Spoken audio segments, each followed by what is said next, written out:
Dia Ramadan dah hampir ni, masalah kita ni satu je.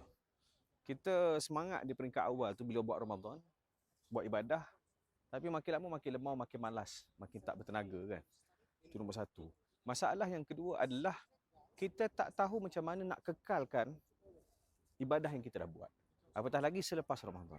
Sebab tu saya nak mengajak tuan-tuan sekalian untuk bersama-sama dengan kami dalam Kit Pejuang Ramadan yang mana akan bantu anda pertama sekali dari segi psikologi macam mana nak tingkatkan motivasi, kekalkan amalan dan ibadah yang kita dah buat sehingga selepas Ramadan.